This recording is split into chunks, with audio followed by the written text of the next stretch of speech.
In order to utilize your skills and enter the digital entrepreneurship space, the new National Chamber of Commerce and the new USA DRC Chamber of Commerce, in partnership with Diaspo Academy, established in the United States of America, offers you training sessions in digital entrepreneurship at reduced costs. These trainings will allow you to enter the digital world and improve your digital skills for the benefit of this terre d'avenir and grand marché that is the Democratic Republic of Congo. As a free first-time participation, please send your WhatsApp contacts to 243-9907-30795. The first training will take place on August 15th at 1 p.m. from Kinshasa. Hurry because places are limited. Hurry because places are limited.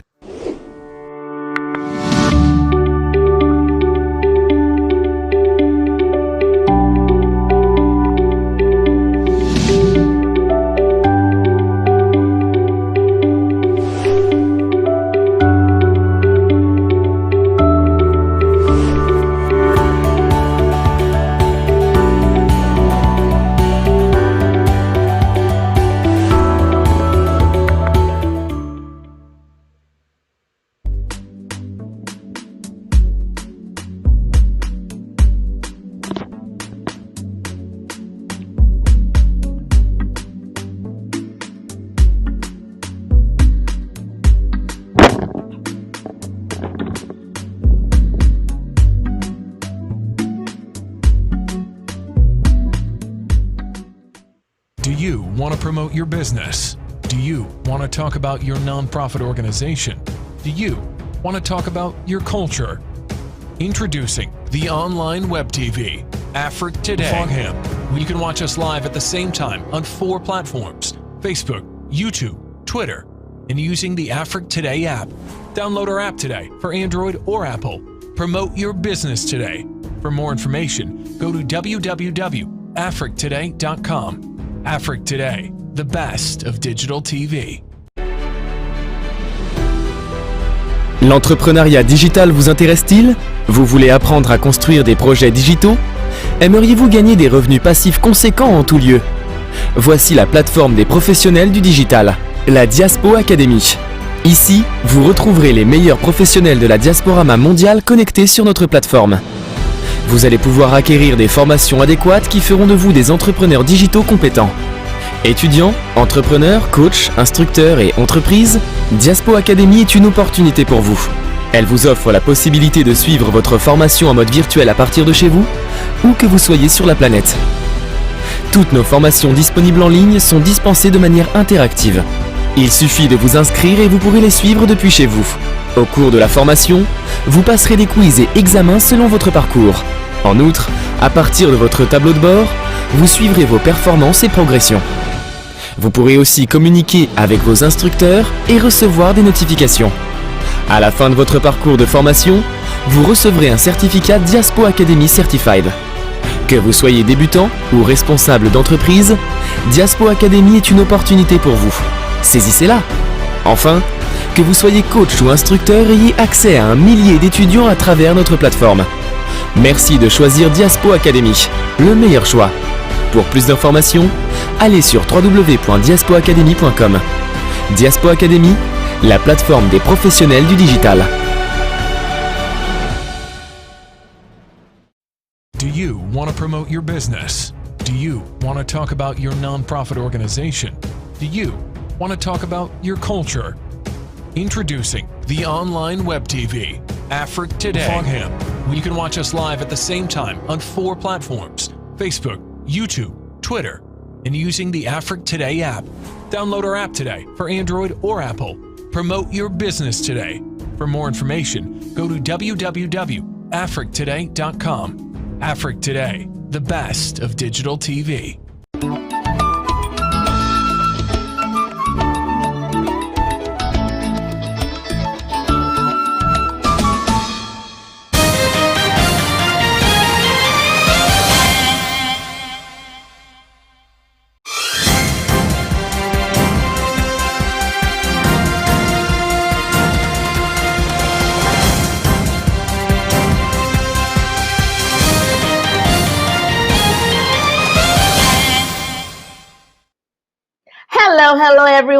welcome to Reset, presented by Pond Global on Afrique Today, the #1 digital TV station out of Washington, D.C. I am your host, Busi Matsiko, and then live from our studio in New York City.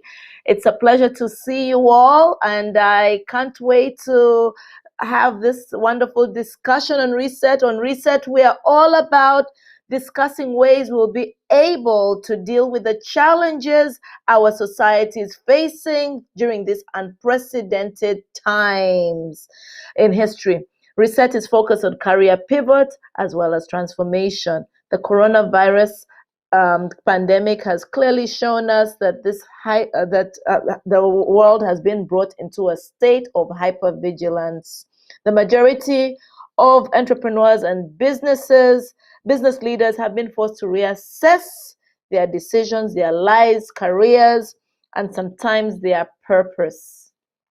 Through Reset's candid discussion with entrepreneurs and thought leaders of these global discussions, thought leaders are made to re-engage as well as are inspired and ready to lead again. We're on 4 platforms: YouTube, Facebook, Twitter, Twitch, as well as our website, www.afriquetoday.com. We're also on Smart TV. Did you know that? Well, we are. Stay tuned.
In order to utilize your skills and enter the digital entrepreneurship space, the new National Chamber of Commerce and the new USA DRC Chamber of Commerce, in partnership with Diaspo Academy, established in the United States of America, offers you training sessions in digital entrepreneurship at reduced costs. These trainings will allow you to enter the digital world and improve your digital skills for the benefit of this terre d'avenir and grand marché that is the Democratic Republic of Congo. As a free first-time participation, please send your WhatsApp contacts to 243-9907-30795. The first training will take place on August 15th at 1 p.m. from Kinshasa.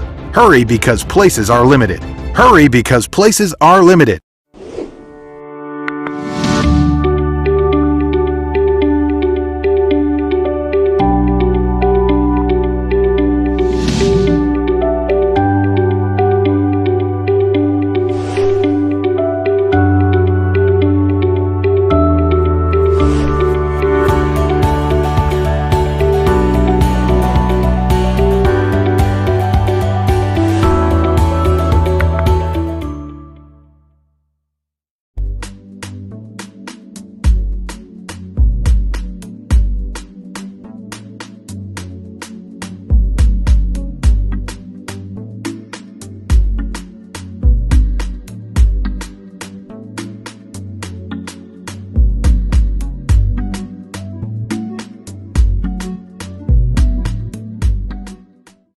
you want to promote your business? Do you want to talk about your nonprofit organization? Do you want to talk about your culture? Introducing the online web TV, Afrique Today. Fogham. You can watch us live at the same time on 4 platforms: Facebook, YouTube, Twitter, and using the Afrique Today app.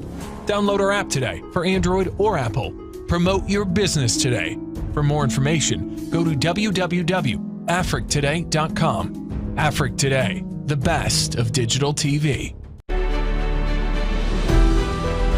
L'entrepreneuriat digital vous intéresse-t-il?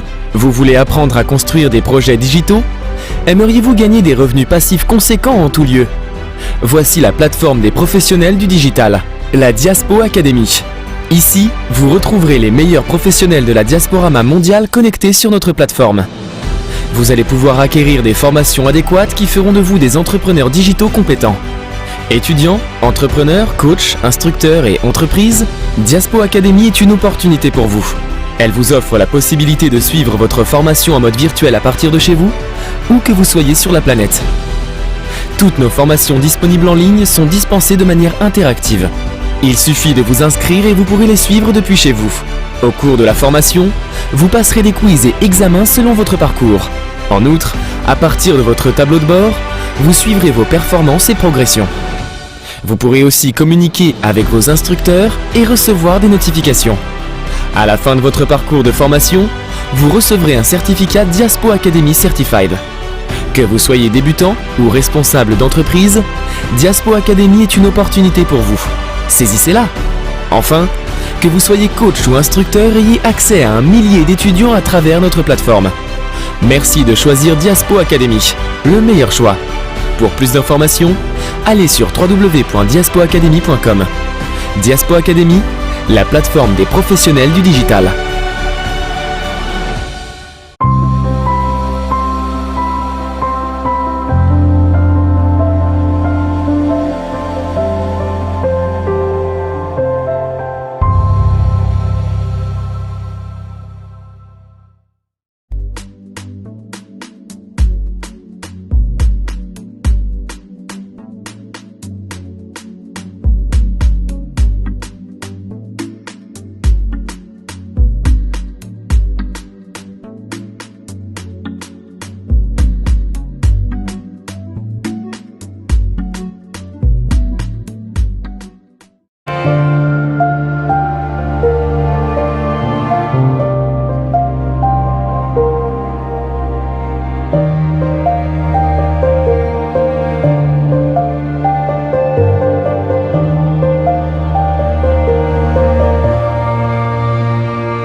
In order to utilize your skills and enter the digital entrepreneurship space, the new National Chamber of Commerce and the new USA DRC Chamber of Commerce, in partnership with Diaspo Academy,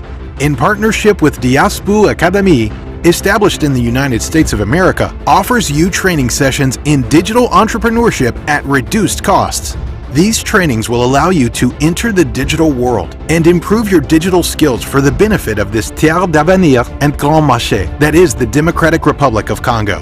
As a free first-time participation, please send your WhatsApp contacts to 243-9907-30795. The first training will take place on August 15th at 1 p.m. from Kinshasa.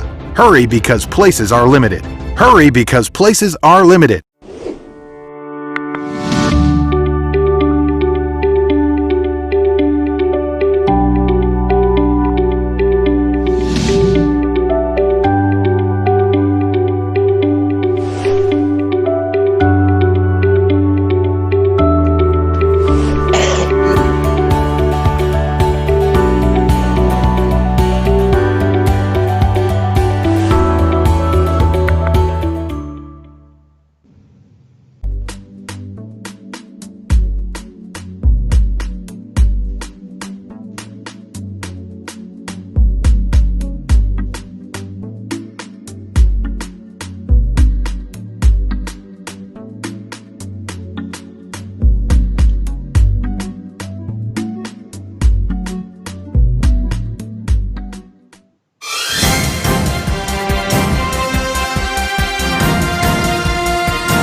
Hello, everyone. Welcome back to Reset this afternoon, and we have special guests.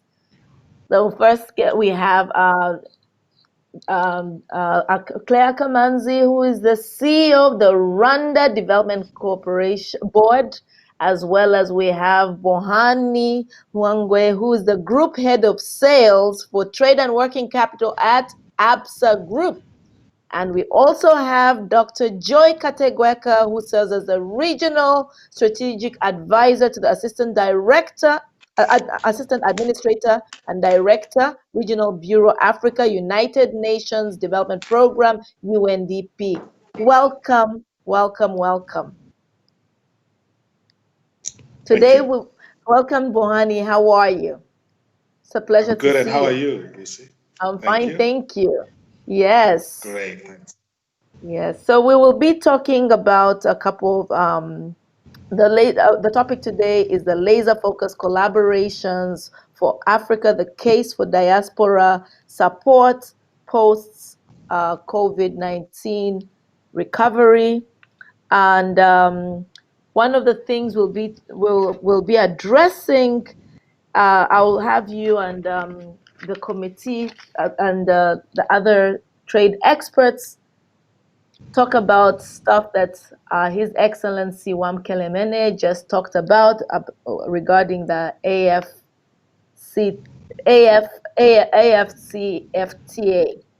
And so I would like to, first of all, Bohani, tell us a little about yourself and your career.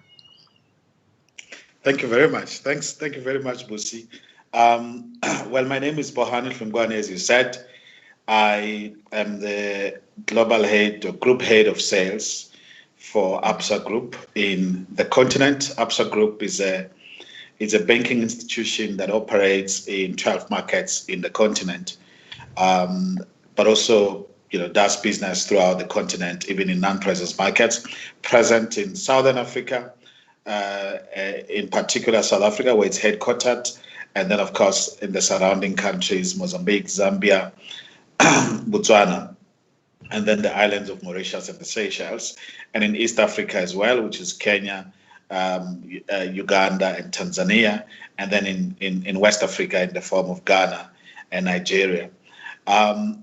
We are obviously a banking group, which is right at the center of these discussions that we're having around trade finance. Myself, I've spent the past 2.5 years as leading the business in terms of sales within ABSA Group, trade finance and working capital, which is where I've spent a lot of time in my career.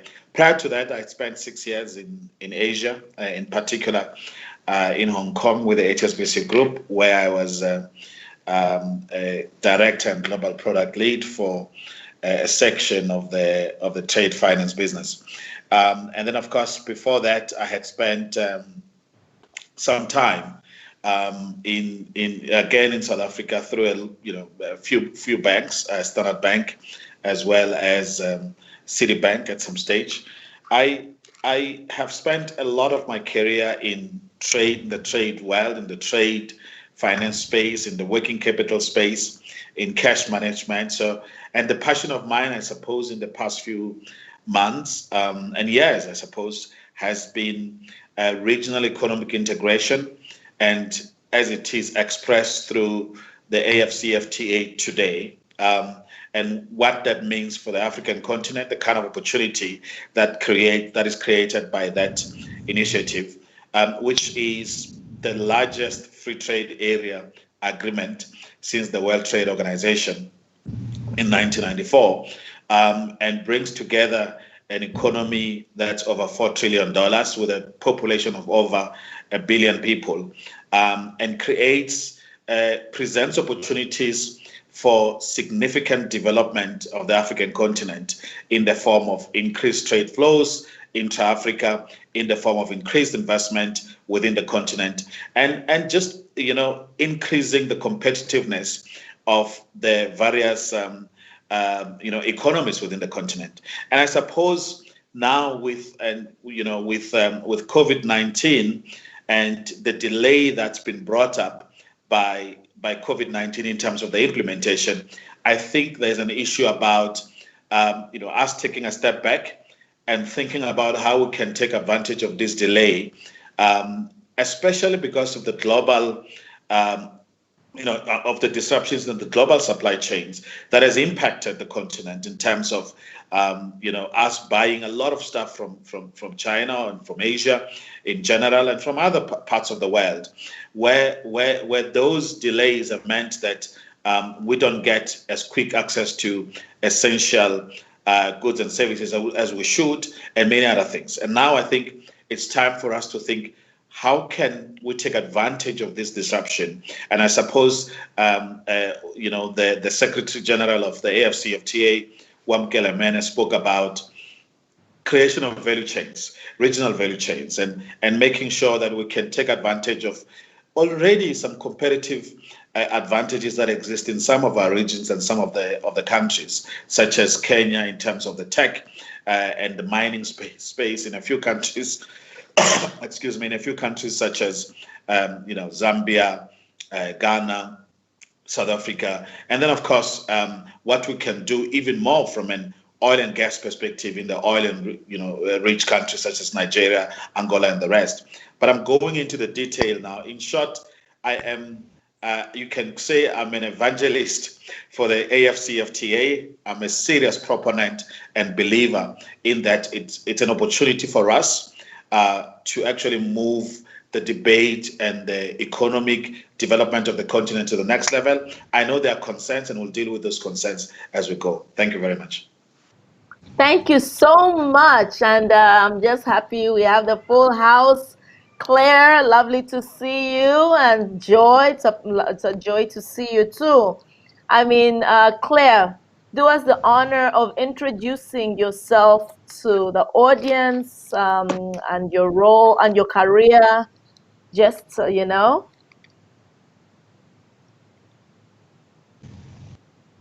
Thank you very much, Busi, and it's such a pleasure to join from Kigali this evening. So, as you said, my name is Claire Kamanzi, and I am the CEO of the Rwanda Development Board.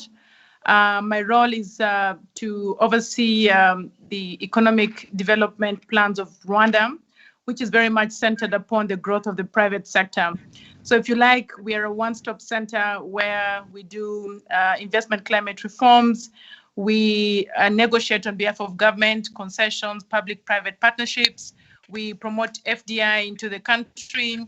We register businesses, intellectual property, mortgages. So we are a one-stop center for bringing investments into. So really, that's how I'd introduce myself. But also to say I'm a trade and investment lawyer. I had the pleasure of going to school with Joy, who I see on the call. And again, it's a pleasure, real pleasure to join you for this discussion. Thank you. It's such a pleasure to have you on. I mean, it's really, and I believe today it's one of those historic days. I feel it's important that the diaspora really gets to know everything about the AFCFTA. Finally, I can say it properly. I'm so happy about that because it's like a tongue twister, And Dr. Joy, please introduce yourself to the audience and welcome again. Thank you very much, Busi, and good afternoon from New York to everybody. My name is Joy Kategeko. I'll start by thanking you very much for the opportunity to share my perspectives on this important question of trade integration and how it can support the continent. I'm from Uganda, proudly Ugandan, and I'm a lawyer by training. My specialization is in international trade and investment law at the PhD level. I work with UNDP, where I advise the Assistant Secretary General who leads the Bureau for Africa strategy and programming for development in Africa, including in how we can support implementation of the AFCFTA. Prior to that, I spent about 5 years heading the UNCTAD Regional Office for Africa, United Nations Conference on Trade and Development, where we were really at the heart of supporting trade integration, shaping and designing the types of approaches that can work for developmental regionalism. These through Addis Ababa, working with the AU and others. And before that, I spent quite a few years as an official at the World Trade Organization, again, really making this contribution as to how it is that you can strengthen the development content of the multilateral trading system. And it is in those times, of course, that I also had the privilege to work with Claire when we engaged in a lot of negotiations at the WTO, pushing for special and differential treatment, pushing for amendments to agreements that can give developing countries, Africa, a better chance to participate in the global trading system. And I'm very happy that it has all come full circle to the point that we're now in a gathering where we're talking about the same ideas, but how they relate to Africa. So once again, thank you for having me. I mean, it's, especially crisis, when we could be focusing on crisis right now. And it's unfortunate what we're going through, but our future, we have to deal with our future, the generational future, and I just feel it's monumental that you are here as global trade experts to make a case for the AFCFTA after His Excellency Wamkele Mene gave his keynote regarding how the diaspora can contribute to the implementation of this trade agreement. I mean, I'll pose this question to Joy. Why is the AFCTA a game changer from your perspective? I mean, I'll give you about 4 minutes to talk about this. Thank you very much, Busi. Why is the AFCFTA a game changer? I think 3 reasons come to mind. One is that in spite of the setback of COVID-19, I think the numbers still tell a compelling story. And the second reason really is that as long as Africa continues to maintain the type of trade policy that focuses on the lower end, on exportation of raw materials, we frustrate the continent's development plan by exporting jobs. And the third sort of generation of ideas in answering your question is this point that COVID leaves us no choice. So let's go back to the numbers. And Bohani did a good job of explaining what those are. 1.3 billion people. That's the size of the market. 4 trillion GDP in terms of the economy.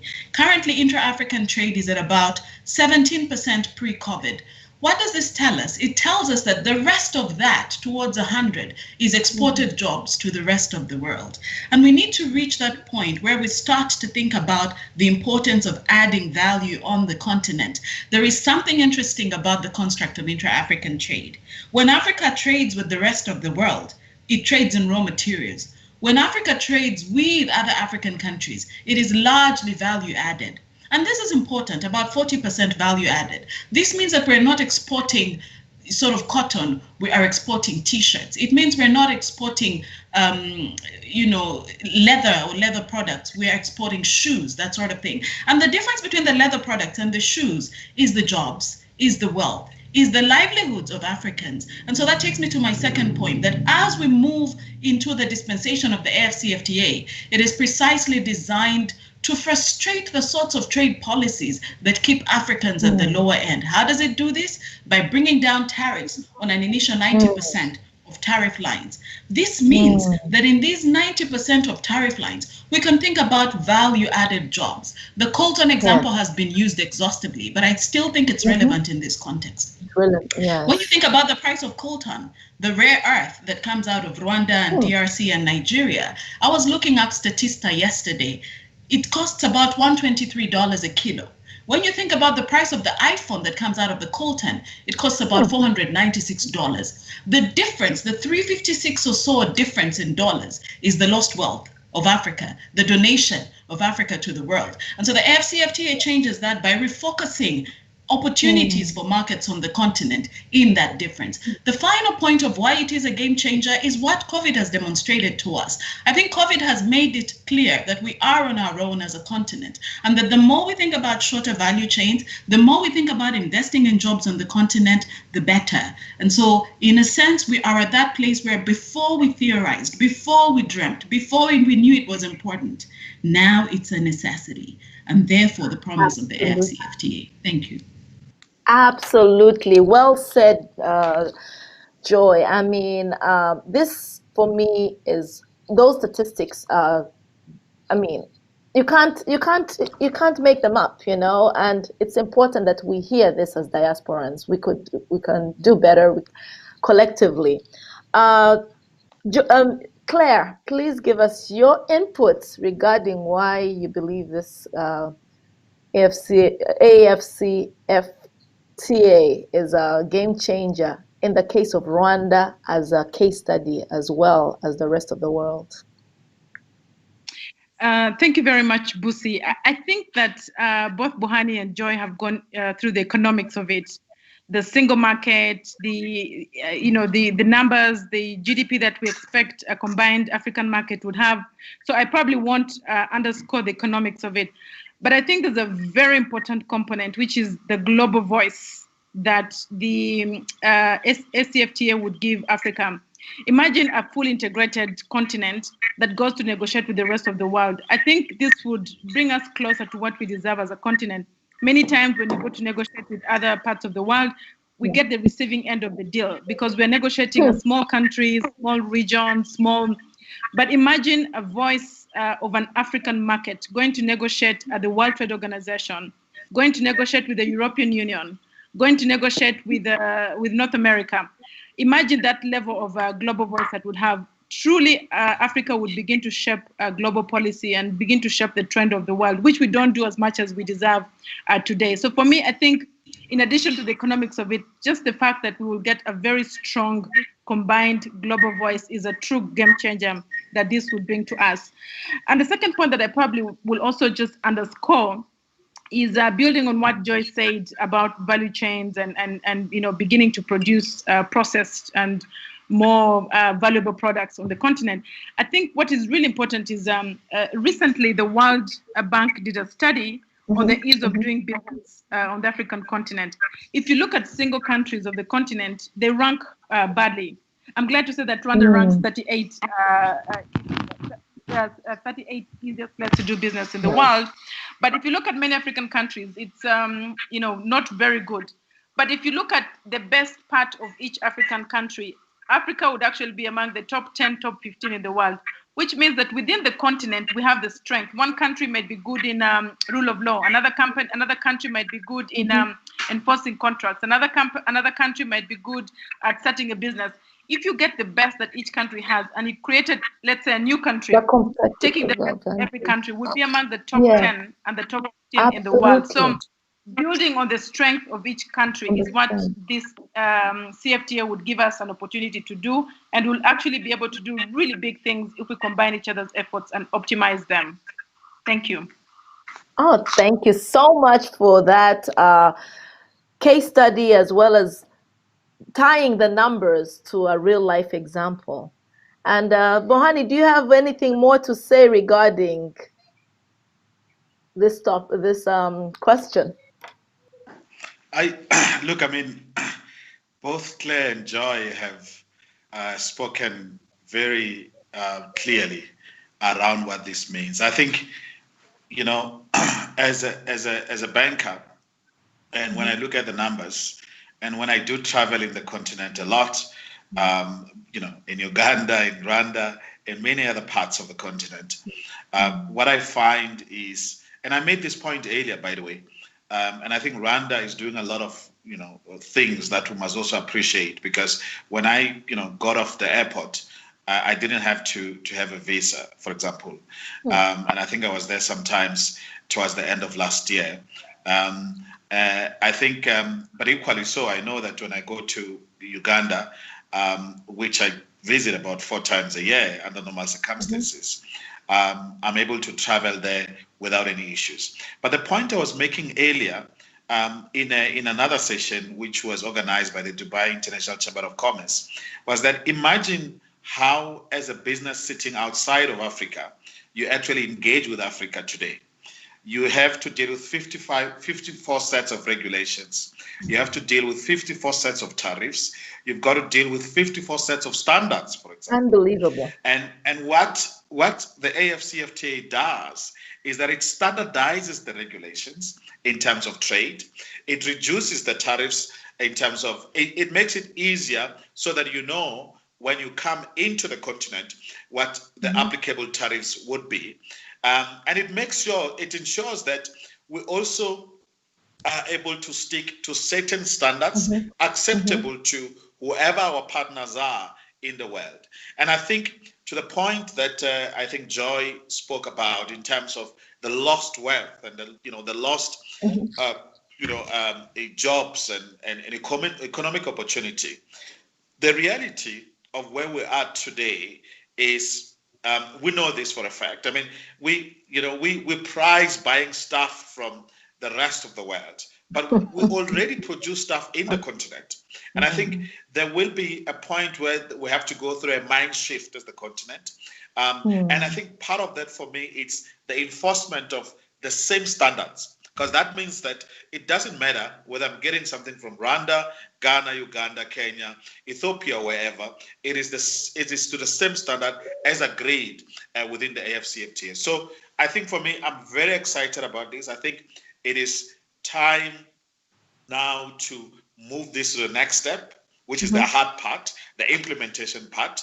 That is not going to be easy, but it is doable. I think more than any other time, I'm quite confident and comfortable that the private sector, governments, regulators, and many other sectors are actually of the same mind, because in a very interesting way, all of them have got something to gain, right? Because as we know, private sector doesn't just do something because, look, it's a great thing to do. The reality is the world, the private sector, realizes that there's a huge economic opportunity in the continent.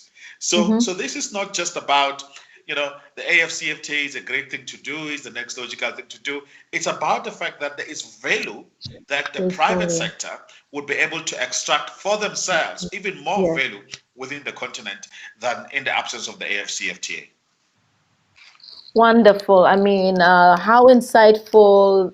These are important things for the audience to listen to, and especially from the point of a diasporan who is thinking of how they can contribute on the continent.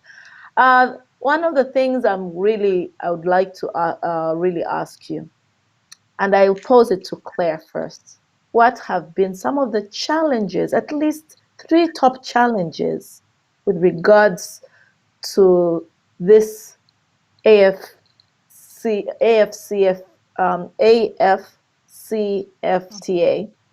and how would you resolve them?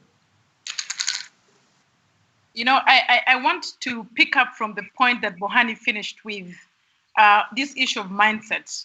I think one of the challenges that we've had as a continent is self-belief as consumers in the products that we make.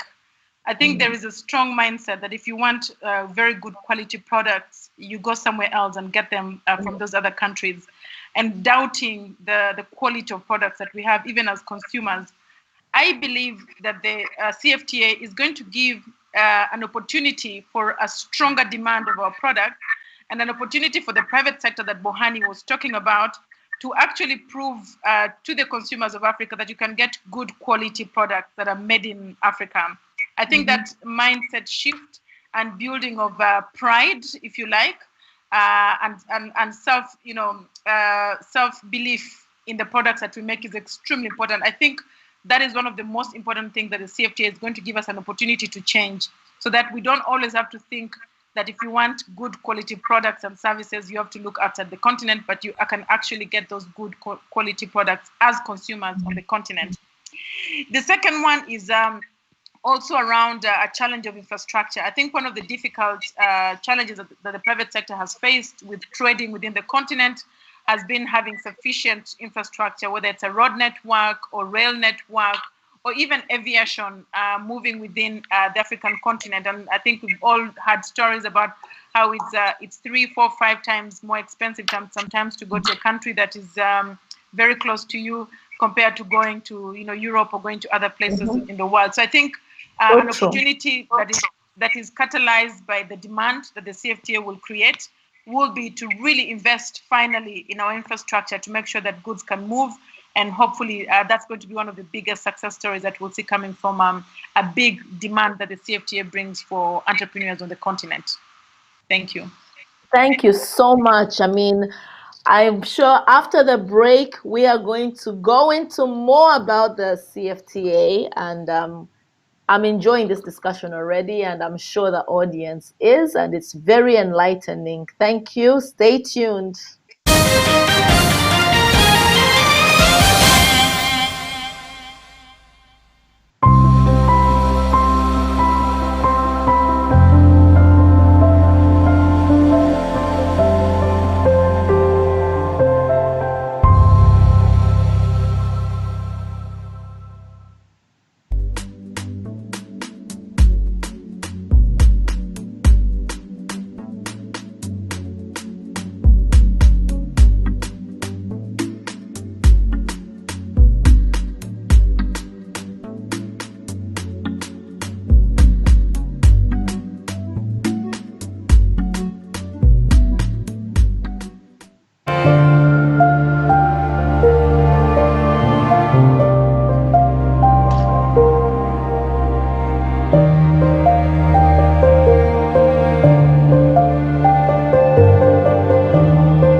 In order to utilize your skills and enter the digital entrepreneurship space, the new National Chamber of Commerce and the new USA DRC Chamber of Commerce, in partnership with Diaspo Academy,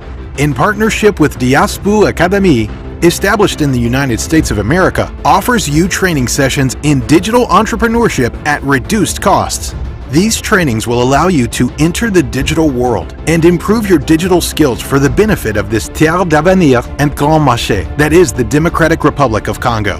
As a free first-time participation, please send your WhatsApp contacts to 243-9907-30795. The first training will take place on August 15th at 1 p.m. from Kinshasa. Hurry because places are limited. Hurry because places are limited.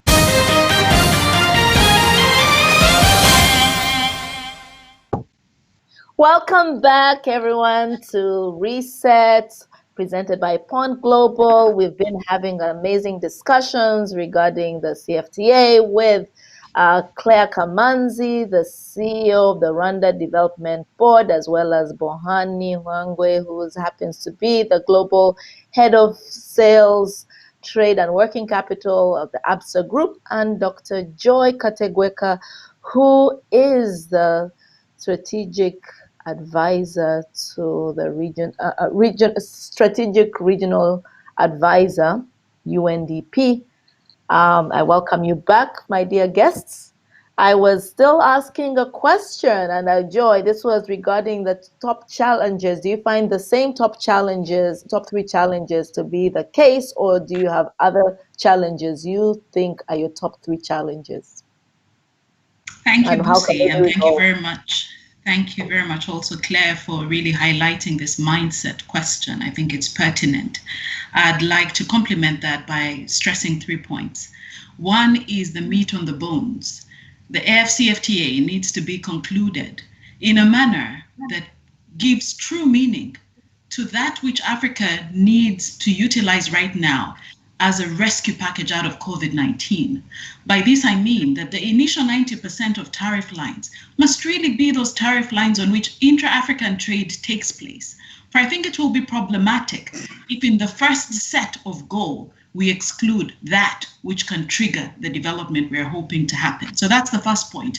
We need to put meat on the bones. And in addition to that, the meat on the bones must be in such a way that we ensure that the market and the utilizers of the AFCTA market are indeed those producing made in Africa products. So avoiding this idea of Africa being a dumping ground. It must be truly preferential for the countries that are part of the AFCTA. The second point that I'd like to make here is that, you know, we need to change the type of trade policy on the continent that has frustrated African enterprise.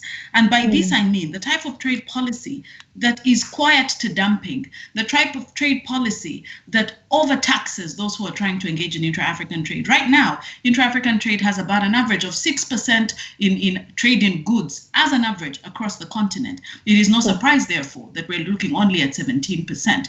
And this in addition to a multiplicity of discriminatory regulations in services. And so we have to make sure that we reject a trade policy that frustrates African enterprise by investing in trade facilitation, investing in standards, investing in productive capacities. And the last point I'd like to make is the AFCFTA will be taken largely by those with the capacity to bring something to the market. This means that initially there will be winners. It also means that there'll be some that are slower to reaching that point where it is evident that it's a real win. But we must fight the challenge of nativism. We must make sure that in the midst of COVID-19, we realize that Africa, you are on your own. On your own is a good thing as well, because it allows you to strengthen regional value chains, it allows you to strengthen productive capacities, and it allows you to go forth and leap to that idea which Claire mentioned, which is critical, which is the beneficial integration into the multilateral trading system. Thank you. Thank you, Joy, for that input. I can see Bohani nodding his head. Bohani, what have you to add and what have you to complement, or what do you say regarding these challenges and how would you resolve them? I think, look, before I even talk about the three, I think the rules of origin question that Joy has has brought up is a very important issue.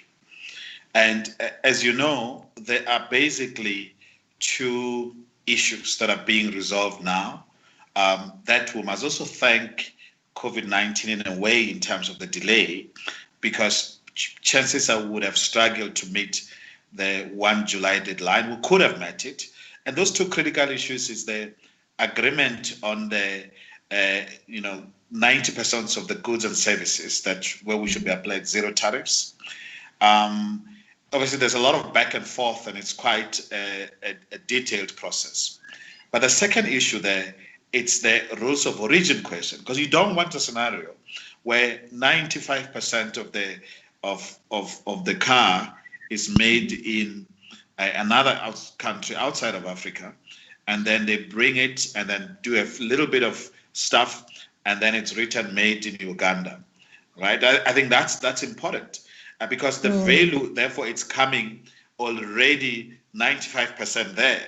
So the economic value is no more anymore generated within the continent. So I think that's an important point. But let's deal three critical issues here that I often hear. One is, look, we've seen this movie before. There has been agreements upon agreements in the past.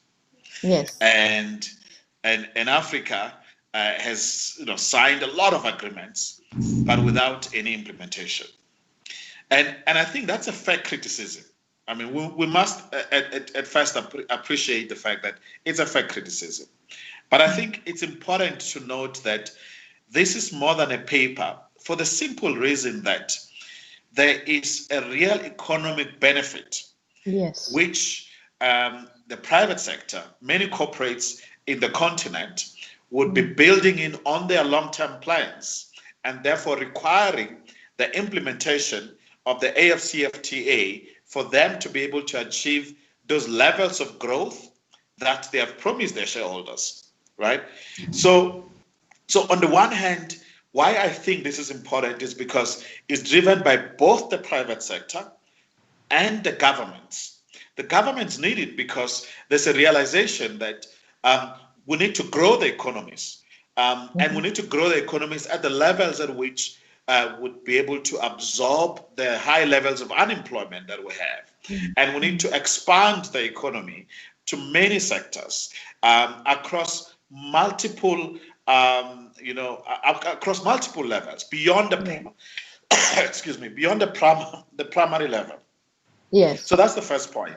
So I think there's a challenge about can we implement and all of those. But I think realistically today, I think we have the best case scenarios in terms of implementation because everybody has got something to gain in the AFCFTA, including the outside world, by the way, who are looking at being able to set up factories in Africa and being able to do so easily. I talk to a lot of treasurers and CEOs and CFOs, and they're saying, I want to be able to move money. I want to be able to produce in Rwanda or produce in Uganda or in Kenya and be able to move the goods without being taxed, right? Without having to put in 30% tax or whatever the case may be. And actually making sure that it is adhering to the same standards. So even the outside investors are very much interested in the successful implementation of the free trade area. The second issue is so what if it is indeed not just a piece of paper? It is a realistic plan. It is a realistic initiative.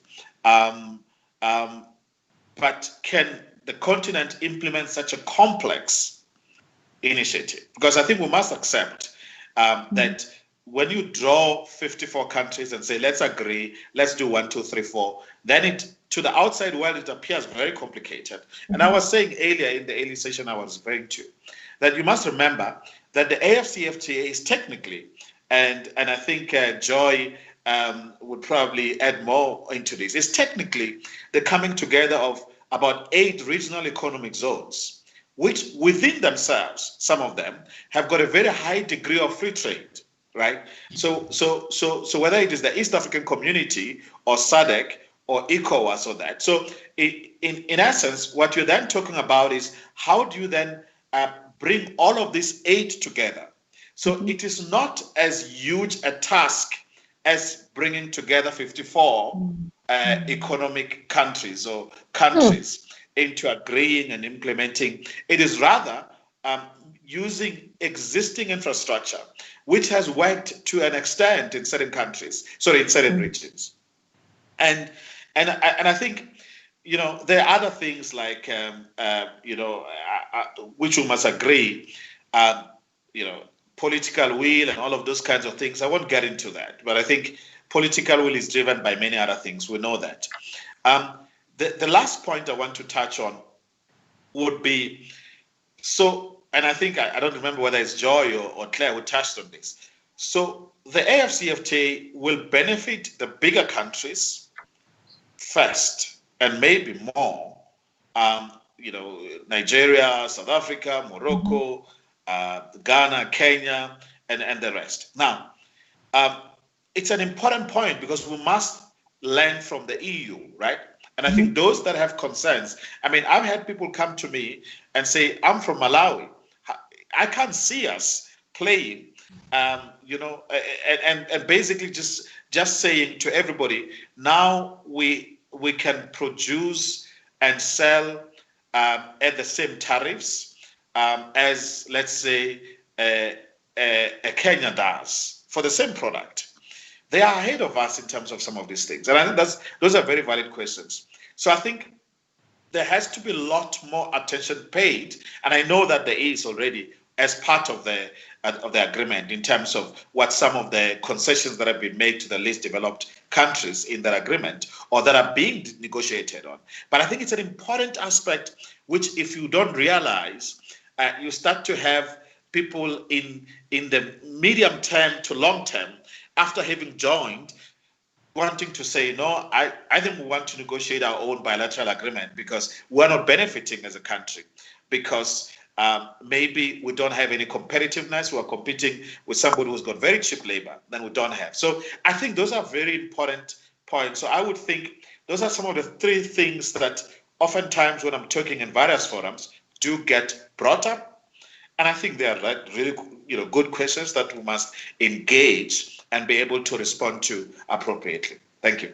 Wow, you guys are on point. I'm telling you, for me, I just feel it. I mean, it's everything coming together, as you said earlier. And I must say, I have to say this to Claire. Claire, you have been a hero in terms of what you have said in terms of negotiating on behalf of your country, whereby you can either be a part of the menu or you can be a part of the table. I mean, have a discussion at the table. I've seen that in some of the negotiations, including when you negotiated a deal with Arsenal. Why can't you have a fair deal for yourself? I mean, Joy as well, when you're with being an architect of this free trade agreement, that is commendable. Bohani, you continue to be all of it being global leaders. There's a joke that Bohani, that is the equivalent of what Alan Greenspan was. When they say when Alan Greenspan sneezes, America catches a cold. Bohani, somehow they have alluded to that with regards to trade and you. I mean, there's that running joke. Anyway, I just want to say, is there room for the diaspora? How can we get involved? Joy, do the honors. So absolutely, because this agreement is for Africa, is for Africans, it's for friends of Africa. In a sense, it's the sort of agreement that does the right marriage between trade and investment. And so the diaspora is very much part of Africa and should see this as an opportunity, as an invitation to come home and do good things. So the first thing I'd say is learn about it. What is this tongue twister that nobody seems to be able to say easily? What is this AFCFTA? Learn about it. Learn about its opportunities.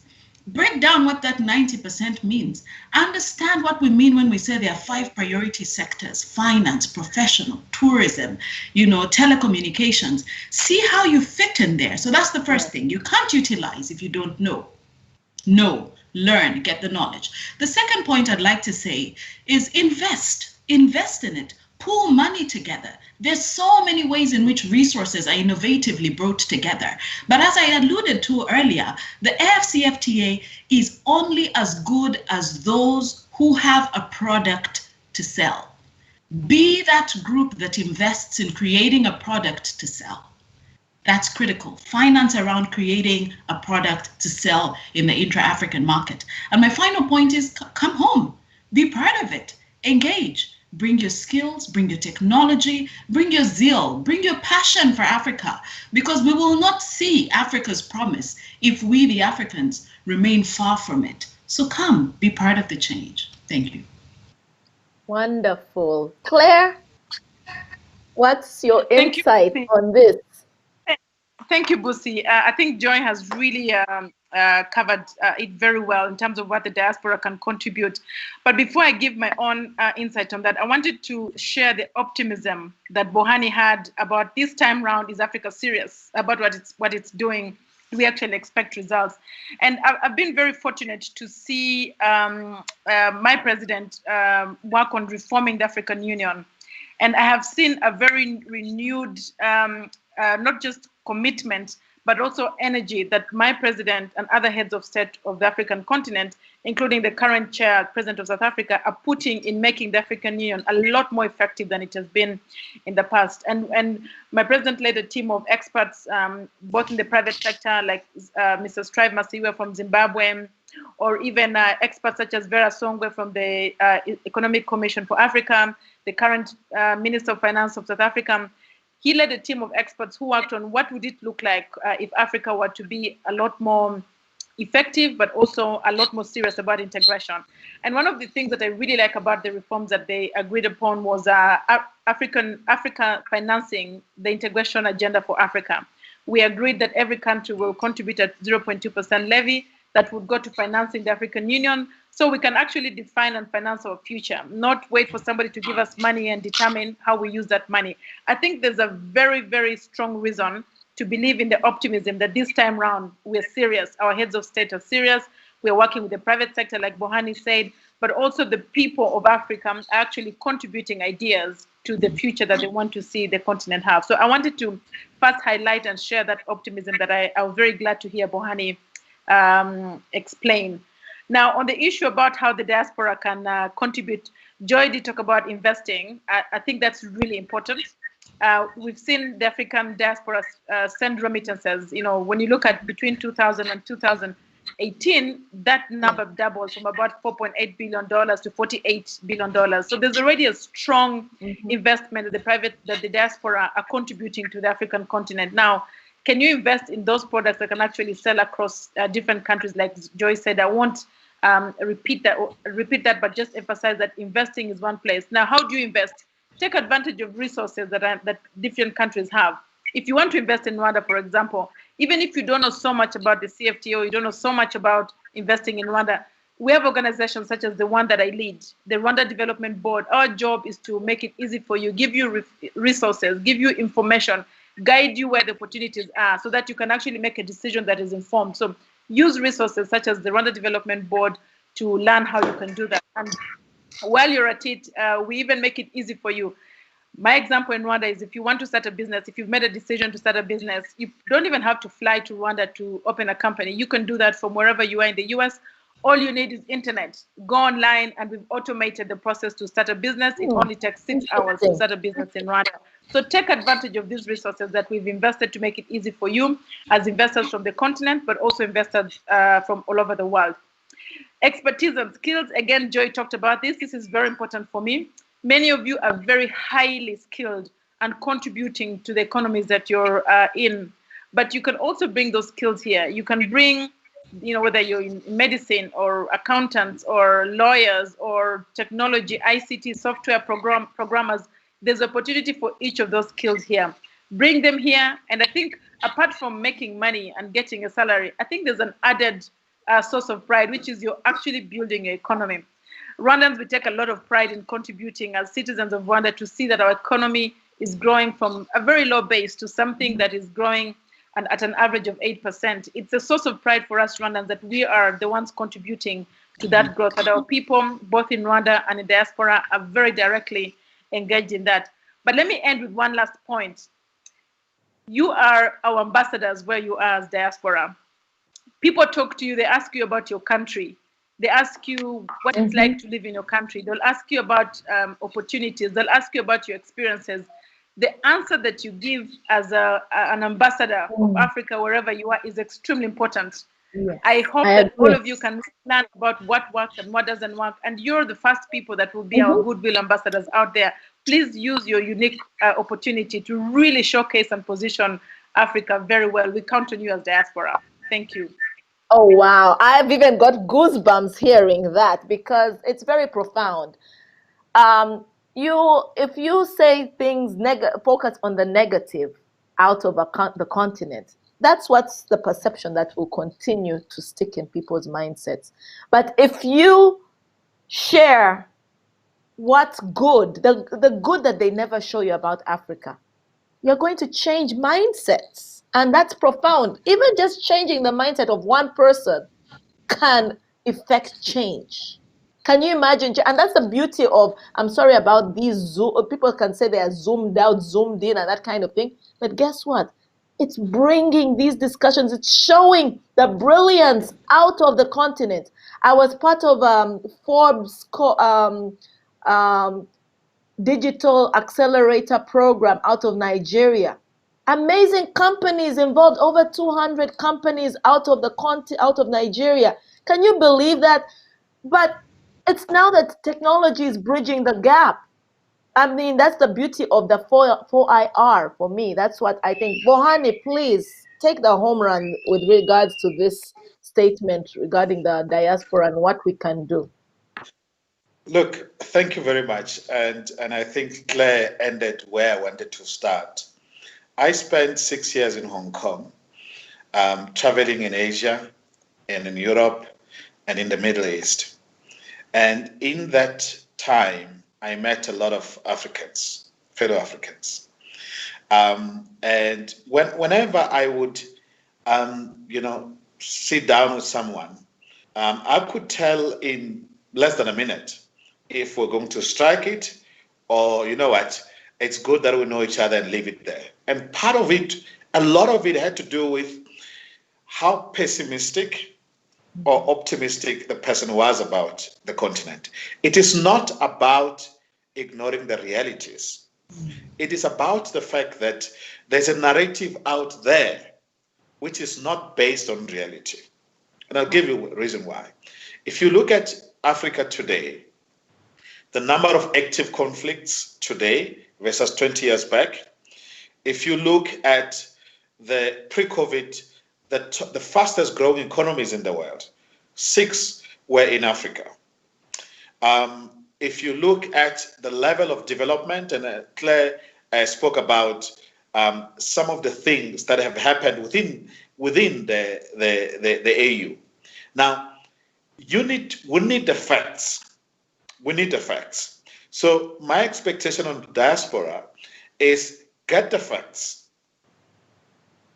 become our real ambassadors. We are not saying there are no challenges, but we are saying it is not just challenges. It's exciting being in the continent. It's exciting opportunities that are all over the continent. I mean, I every time I travel, and COVID has come with its own challenges. When I go into a country, as I come out of the airport, all I see is cranes around me, construction, right? If I go into Nairobi or into Kampala, and by the way, Kampala is one of my favorite cities, and Rwanda and Kigali as well. When I was last there a few months back. Now, I hope you come back soon. We'll definitely come back as soon as we open. You see the construction that is happening, the excitement that is there.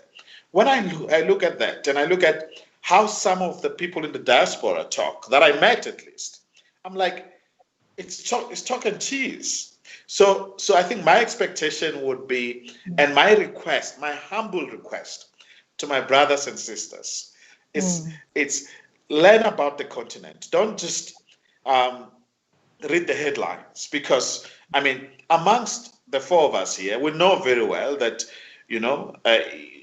people who tell the story, people who have the money tell the story, and it depends on who's telling the story. So and that's why we see, and and your team, and I want to appreciate you, because these are the kinds of engagements that we need, that shed light into the real issues that are happening in the continent. So I think for me, my expectation is from my brothers and sisters is be our ambassadors. Talk about the great stuff that is happening in the continent. When you talk about the challenges, talk about the solutions as well, right? Let's not just talk about these, countries going down the drain, whatever the case may be. This is what's happening. This is what people are doing, and this is how I see it. So for me, I think that's the one thing that I expect. And then, of course, where you are, please influence.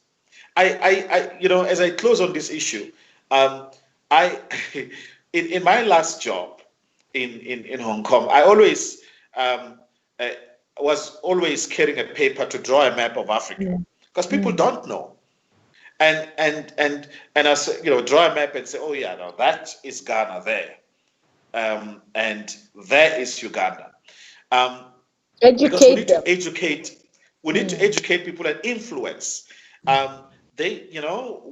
decisions have to be made about, and I've been in these forums, when decisions have to be made, do we do the deal in, can we finance the bridge or the rail in the country? Be the one that says, I think there's an investment case here, and here are the numbers, right? Don't just sit back and say, yeah, look, I can't speak for, I haven't been there in a long time. Pick up the phone, call some of us here on this forum and say, what do I need to say? Make the effort. Right. What do I need to say? Can you please help me build a case? and let's do that. In doing that, I think then we change the narrative about the African continent, and that change of narrative will be based on the reality that you, my brothers and sisters, and many others should be the ones that are actually building on going forward. Thank you, Busi. Oh, wow. I mean, that's amazing because it's so interesting. When I thought of this, I just said, you know what, let me call. I know you between Joy, between Claire and Bohani, you guys are very busy. Trust me. The way I had to go, I had to, but I was determined because I wanted this. This story was in my head, but I wanted it out. And I just felt, you know what? There's an effort. You can do so. If you want something, you can do it. You can put your mind to it. There's no, I don't know, sometimes we put ourselves in boxes. Yet, when you think outside the box, you can execute on seemingly impossible things. Just look at this afternoon where we are even making this cry, this compelling messaging to the diasporans to contribute and be ambassadors and, you know, continue to push the positive narrative about Africa, not focusing on what wrong is always, what the problem about Africa, the problem with Africans, the problem with this and that. But at the same time, you know, because we perpetuate some of these stereotypes as well. You know, I know it's not might not be perfect, but guess what? We have to also highlight.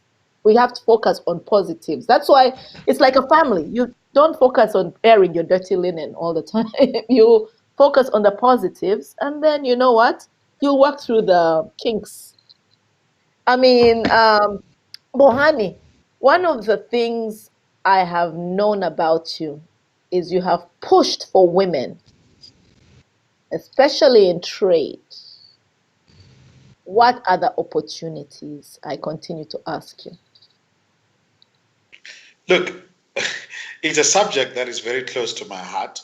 And in fact, later this month, or rather next week, I think, I'm speaking internally as part of a forum.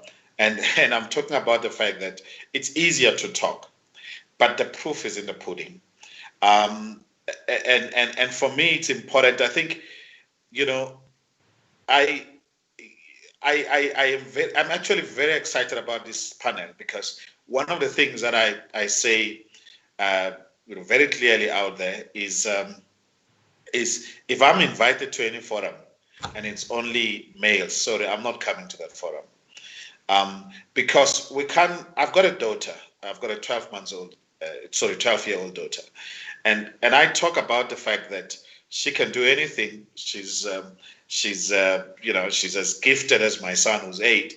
And whatever it is that she wants to do, she can do. In fact, yesterday, I think, or the day before yesterday, she came to me and said, I've noticed some boys in class believe something that's very disgusting. These are the words she used, that men are better than women. And I said, I am very disgusted with you as well. Like, together with you, I am very disgusted because as you and I know, that is not true, right? These boys, you must tell them that you and I are very disgusted with what they're saying because it is not true. So for me, it is more than talk. And that's why I'm very happy to see that I'm participating in a panel like this because I think it represents ideas. Have you heard of Manos? It represents what I believe and what I stand for. And even as we finance, right? Even as we talk, whether I'm meeting customers and all of that, I do raise this issue. And interestingly, sometimes when I raise it, it's uncomfortable, right? I would jokingly say, and we're meeting the CEO and the CFO and all of that, I would jokingly say, look, it sounds like a football team, male football team to me. I hope that next time, we'll see more diversity. But I think for me, what is important and my challenge, in the world of trade finance itself, it's very male dominated. And I've been very deliberate and very active in creating the opportunities for younger female graduates coming through and making sure that we give the support and give the opportunities because, this can't just be about talk. as far as I'm concerned. And one of the things that I was speaking in another session that talks about the fact that the small business, so a key part of the AFCTA, will be creating opportunities for the SMEs and supporting the SMEs to be able to sell goods and services across border.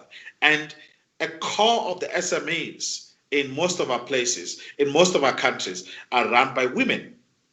And therefore, we need to, and this is why it's important for me to not just talk about women, but make sure that the women are on the table as well. Because, when we then have to set up meetings at times that don't work because somebody has a small child and we don't see a problem, it's because we don't have diversity sitting along with us. So, Busi, I think this is a subject that I'm very passionate about, and I think more than passionate about, and that's why I'm very excited today to be part of this conversation.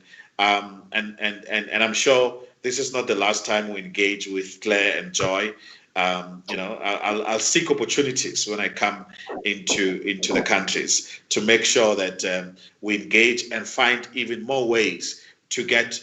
Because one of the things about finance, and I'm a finance person, I've spent less time talking about finance here, is it's some of the models that banks use to make decisions. We need to interrogate and challenge those. And I think it is talking to the right people that can influence and make sure that we can actually, make a dent, because the AFDB talks about the fact that trade finance has a gap of about, give or take, $100 billion plus in the continent. And that gap is largely in the SMEs. And lastly, in the SMEs is you find women there, right? So it's something that I spend a lot of time talking about, but it's also something that I spend a lot of time doing stuff about. So, one of the guys that works with me, looking after specifically the SMEs, we spend a lot of time thinking about what are the things we've got to do in that space, whether it is purchase order financing or receivables financing or unsecured bid bonds, a whole lot of things that are more meaningful in the SME space, and therefore making sure that we're pulling as many people as possible into the mainstream economy and pulling lots of women into that space. So yeah, I'm sorry, this is a subject I'm passionate about, but thank you. Thank you so much for all that, and I want to thank all you. I would like to thank you, my dear guest, for your contribution to this conversation, because I clearly see Claire and Joy have definitely cracked the ceiling with regards to women in this industry. And I know His Excellency Wamkele Mene has been a proponent of women in trade. And so what would your closing remarks be, Joy? And then I'll followed by Claire and Bohani. Well, first of all, thank you very much, Busi, for the opportunity to engage. I'd like to reiterate that from UNDP's side, we're committed to supporting the implementation of the AFCFTA. Bohani was right when he said we've been here before. Each region economic community has those FTAs. What's different this time has to be about implementation, and we're invested in supporting implementation, precisely for the group that Bohani spoke about, women. We need to understand where they are. We need to understand what they're trading. We need to understand the stumbling blocks they're facing. We need to set up systems and processes that make it easier for them to meet those standards. We need to set up financing to support them. We need to ensure that they meet the technical standards. And so my parting shot really is, we have a gem to bring Africa's promise to fruition. And in getting there, it's about implementation. So foot on the pedal for implementation. Thank you very much. Thank you very much, Joy, for your outstanding remarks. And Claire, what would your closing remarks be regarding this CFTA? Thank you, Busi. And again, very nice to be on the panel today with Joy and Bohani. And Bohani, very good to see that you're a passionate women proponents. So please keep it up. We need more men to really champion this cause. So my parting shot is, we all aspire for dignity and self-reliance, because that is something that we pursue at individual levels, but also as countries and as a continent. But self-reliance and dignity is something that we must earn and work for. And it's not something that will happen on its own. The AFCFTA gives us an opportunity to develop and grow our self-dignity in terms of creating our own wealth, our own independence, whether it's economically or otherwise. But nobody's going to give us the dignity and self-reliance. We must work for it, whether we are in the continent or we're in diaspora. So let's all join hands and work together and build that dignity and pursue it. That is the only way we can actually truly say that we've done our part. Thank you. Thank you so much, Claire, for those resounding words. Bohani, what will your closing remarks be? And thank you very much once again, Busi, to be part of this great panel. I enjoyed the conversation. I've been very inspired by both Joy and Claire, and it's great, that we have a lot more people on this journey. I think I want to echo Joy's words. It is about implementation. We're moving into the next phase. This is going to be hard, some of it, but it's fine. We are committed to it. It's going to be hard, but I know there's a lot more people that are committed to it, to drive and to engage and cajole and lobby and all of that kind of stuff. And each and every one of us needs to be able to do in their own way, in their own space, be driving the agenda. Some of us will be driving it from the banking perspective as we think about how we can enable the implementation through financing, and how that, and I've had various conversations with people in the AU. In the AU in terms of the Secretariat, but also with Afro Champions, for example, who are very much engaged about ways that we can make it easier for financiers or for banks, for development financial institutions, for commercial banks to be able to finance projects and opportunities that come out of the AFCFTA by looking at ways to either use some form of certification or whatever the case may be, but by improving the due diligence so that when a banker looks at it and says, okay, it's got an AFCFTA stamp, excuse me, surely that means 1, 2, 3, 4 are in place, for example. It's a strategic project, and it's supported by the Ministry of Finance or the Ministry of Trade and Industry or whatsoever. So I think for me, it is to say all of us have got to put our shoulders on the wheel and continue to push. And to my brothers and sisters out there in diaspora, let's continue with the positive narratives about the continent and look for opportunities to get involved. And some of you, if you can come back, please do come back and work from here. But even if you're not here, continue to work, and let's continue to change some of the stereotypes about the continent. Thank you very much once again, Busi, for inviting me. It was a great pleasure. Thank you. Thank you. Thank Claire, Bohani, and Joy for sparing time to come on Reset to highlight the important things we need to know about the AFCFTA and making it compelling for why and how the world, especially the diaspora, can contribute to the implementation of the AFCFTA. I look forward to seeing you next week. Thank you for tuning in. You can follow me on Busi Matsiko, on Facebook at Busi Matsiko Andan, as well as on LinkedIn, Busi Matsiko Andan, and on Instagram at Busi Matsiko. And I can't wait to see you next week. Tune in, and thank you for coming on Reset. Bye-bye.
In order to utilize your skills and enter the digital entrepreneurship space, the new National Chamber of Commerce and the new USA DRC Chamber of Commerce, in partnership with Diaspo Academy, established in the United States of America, offers you training sessions in digital entrepreneurship at reduced costs. These trainings will allow you to enter the digital world and improve your digital skills for the benefit of this terre d'avenir and grand marché that is the Democratic Republic of Congo. As a free first-time participation, please send your WhatsApp contacts to 243-9907-30795. The first training will take place on August 15th at 1 p.m. from Kinshasa. Hurry because places are limited. Hurry because places are limited.